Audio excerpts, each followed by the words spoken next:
Hello, my name is Lauren and welcome to the Theoretical YouTube channel, where today I was going to do a video about Endgame, but decided we needed a Disney theory instead. Because it's been almost 9 months since the last one. And also the live-action Aladdin is coming out this week, so I thought we'd revisit the original to get ready. And that got me thinking of one of Disney's best characters. The Cave of Wonders, of course. Because here on this channel we've made the case before that the Sorting Hat is the best Harry Potter character because he gets to learn people's secrets and then judge them. But the Cave of Wonders goes one step further and gets to decide if you're diamond in the roughy enough to seek the lamp. Like, it's not enough to just have a true heart or be a good person.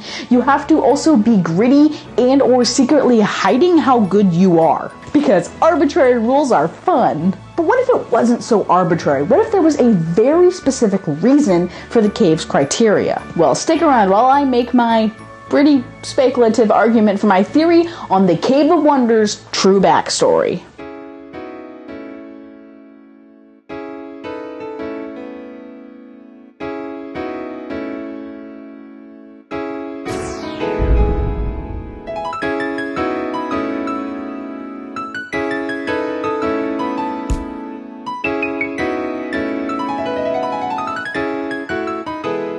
Okay, first of all, besides being a really awesome example of early CGI technology actually being well blended into hand-drawn animation, what do we know about the Cave of Wonders? Well, he's this big pile of sand who happens to look like a tiger and can be summoned by treasure hunters looking for the genie's lamp. Once the cave decides if they are a diamond in the rough, he lets them in, but they can only touch and take the lamp, otherwise the treasure melts and they die. That's not that much to go off of. So okay, let's take a closer look at some of the details. First of all, if the cave is inviting people inside, he's doing a pretty bad job of guarding that treasure. But he's not guarding the lamp. He doesn't even care who takes it so long as they don't touch his other things. It's pretty obvious that Jafar is not worthy, but the cave only cares that Jafar can't get close to the real treasure. But he has no problem with the lamp ending up in evil hands,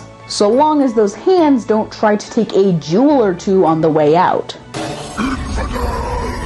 Second of all, what's with the overly specific phrasing, a diamond in the rough? We're making fun of it so much because it's kind of ridiculous, but also kind of poetic, because the Cave of Wonders is actually the rough around the diamonds. He's the grumpy, violent crust, hiding precious gold, jewels, and treasure within. If he were to judge himself, there is no way that he would allow himself inside.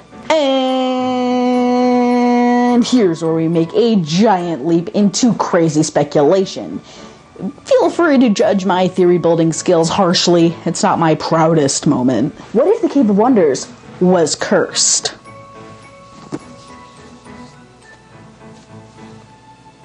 Okay, hear me out. We've come across this diamond in the rough type Disney character before. Just a year before Aladdin came Beauty and the Beast, starring a gravelly voiced animal-like character who in the end learned his lesson and revealed a heart of gold. If anyone besides Aladdin is getting through those sandy jaws, it's Beast. And Disney movies love their morals, like don't judge a book by its cover, don't lie, don't be a greedy jerk. So a powerful magic being saw someone who needed to be taught a lesson and punished them with a curse. What if that's the case for this movie too? But Lauren, which powerful magic being would have even cursed the cave in the first place? Well, how about the one that's been using the Cave of Wonders as a safe haven from the outside world for a very long time? 10,000 years will give you such a crick in the neck! That's right, Genie. If the cave owns every other piece of treasure, why doesn't the lamp play by the same rules? Well, here's the theory. The cave was once a regular guy who found the lamp and got his own 3 wishes, but unlike Aladdin, he was pretty greedy. So he wished for something like treasure no one could ever steal, and he got it all right. But the thing about genies is that they aren't usually known for their celebrity voice impressions. No, they're rather renowned for being a little mean and twisting people's words so that they only kinda get what they wished for. Or as Justin says in Wizards of Waverly Place, they take your wish and twist it around into something you wish you never wished for. Or like Norm the Genie from The Fairly Odd Parents, who's a recurring trickster villain. Basically, if childhood TV taught me anything, it's that you're not supposed to trust a genie. Well, I'm off to destroy Canada. They've had it too good for too long. So if the Cave of Wonders, let's call his human form Kevin, wished for something like an unstealable treasure, then Genie did technically grant Kevin's wish by making sure it was destroyed when someone tried to take the treasure. And the reason Genie's lamp is the only thing left unprotected is that it was no longer Kevin's property after he used his third wish. It wasn't part of the untouchable treasure. Starting to sound plausible. But okay. I hear you. Genie wasn't that type of genie. After all, he never tricked Aladdin. However, I'm here to say that not only is Genie exactly that type of genie, but that the entire plot of the movie was his long con. Because why in the world would Kevin only let in a diamond in the rough? Diamond in the rough.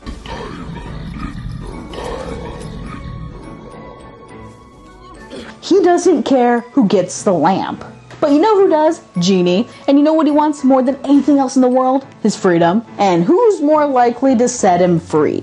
Your casual everyday treasure hunter, or a good-hearted guy who's guaranteed to know what it's like to be down on your luck? And oh look, did Aladdin just come up with the plan to set Genie free all on his own? Now, Genie actually plants the idea on him in one of their very first conversations and continues to guilt trip him about it for the rest of the film. So what if Genie was plotting for his freedom for the last 10,000 years? Let's recap for a second. Greedy Kevin finds the lamp, gets his 3 wishes, and uses his 3rd wish for something like a massive treasure no one could ever steal. But Genie twists his words so that if someone tries to steal it, it all gets destroyed.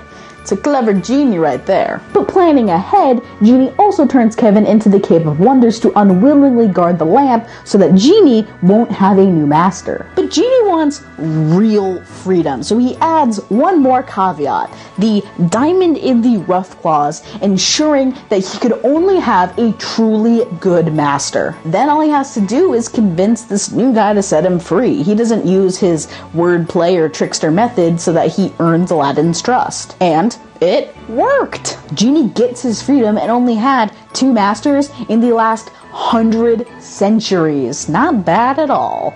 Aladdin gets 2 real wishes that weren't twisted against him. Jasmine wasn't important to this theory, and everyone lives happily ever after. Except the Cave of Wonders.